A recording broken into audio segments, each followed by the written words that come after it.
ગત રોજ કાશ્મીરના પહેલગામ ખાતે 3 ગુજરાતી પર્યટકો સહિત અનેક લોકોના આતંકવાદી હુમલામાં મૃત્યુ થયા હતા, જેના પરિણામ સ્વરૂપ આજે સુરત ખાતે આમ આદમી પાર્ટી દ્વારા મૃતકોને શ્રદ્ધાંજલિ આપવામાં આવી હતી। વરાછા રોડ ખાતે બરોડા બ્રિસ્ટેજથી કાપોદ્રા ખાતે રેલમાં વિશાળ માત્રામાં આમ આદમી પાર્ટીના પદાધિકારીઓ, તમામ કોર્પોરેટરો અને મોટી સંખ્યામાં કાર્યકરોએ ઉપસ્થિત રહીને કેન્ડલ માર્ચ કાઢી હતી।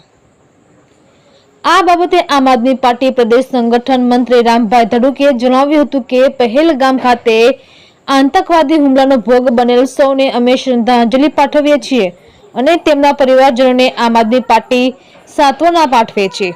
આ દુઃખની ઘડીમાં આમ આદમી પાર્ટી મૃતકોના પરિવારની સાથે ખડે પગે ઊભી છે।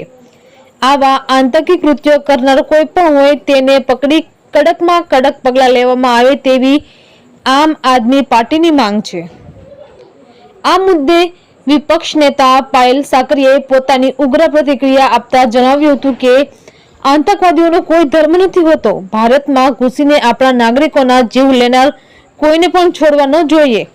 સરકારને અપીલ કરીએ છીએ કે નિર્દોષોને મોતને ઘાટ ઉતારનાર આવા જે કોઈ તત્વો હોય તેને પકડી તેની સામે કડકમાં કડક કાર્યવાહી કરવામાં આવે અને તેને આતંકવાદીઓનો સફાયો થવો જોઈએ તેવી અમારી માંગ છે।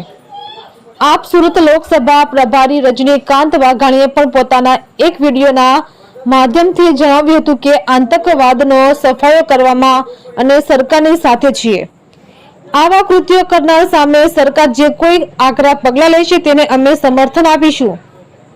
રજનીકાંત વાઘાણીએ વધુમાં જણાવ્યું હતું કે આ આતંકી હુમલો ગૃહ મંત્રાલયની ખામી દર્શાવે છે। દેશના ગૃહમંત્રીને નાગરિકોના રક્ષણ કરતા વધારે વિપક્ષને કેવી રીતે ડરાવવા ધમકાવવા, કઈ રીતે વિપક્ષના શાસનદો ધારાસભ્યોને ખરીદવા એ બધામાં જ રસ છે। ગૃહમંત્રીની પણ સરેઆમ નિષ્ફળતાને લીધે નિર્દોષોનો ભોગ લેવાય તેવું સ્પષ્ટ શબ્દોમાં રજનીકાંત વાઘાણીએ જણાવ્યું હતું। તંત્રી પ્રતિક સાવલિયા, અમરેલી। કાશ્મીરના પહલગામની અંદર જે આતંકવાદીઓએ જે હુમલા કર્યા અને જેમાં ભારતના નિર્દોષ લોકોએ જે જીવ ગુમાવ્યો છે એ તમામ લોકોને અમે શ્રદ્ધાંજલિ પાઠવીએ છીએ અને આ દુઃખની ઘડીમાં એમના પરિવારને ભગવાન શક્તિ આપે, દુઃખની ઘડી સહન કરવાની એવી પ્રાર્થના કરીએ છીએ। આતંકવાદીઓનો કોઈ જાત કે કોઈ ધર્મ હોતો નથી અને આવા જે દેશ વિરોધી અને દેશમાં આવીને જે આપણા ભારતીય નાગરિકોના જે જીવ લે છે એવા કોઈ પણ વ્યક્તિને બિલકુલ છોડવા ના જોઈએ। આ તમામ લોકો ઉપર કાયદેસરની કાર્યવાહી થવી જોઈએ અને સખતમાં સખત કાર્યવાહી સાથે આ આતંકવાદીઓનો સફાયો થવો જોઈએ।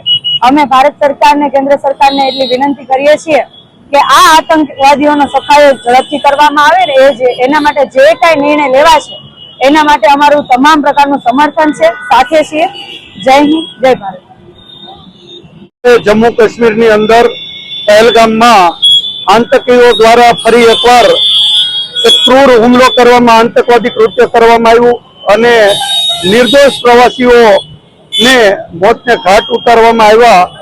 આ ક્રૂર આતંકી હુમલો કરી અને સમગ્ર દેશની અંદર જ્યારે હાહાકાર મચ્યો છે એવા સમયે આમ આદમી પાર્ટી સુરત દ્વારા આજે તમામ મૃતકોને શ્રદ્ધાંજલિ પાઠવવા માટે અમે સૌ ભેગા થયા છીએ અને સરકારને અપીલ કરવા માંગીએ છીએ કે આવા આતંકીઓ વિરુદ્ધ ખૂબ ગંભીર કાર્યવાહી કરવામાં આવે અને આવા આતંકી હુમલાઓ ન થાય એના માટે સરકારે ગંભીર પગલાઓ ભરી અને એક્શન લેવા પડશે।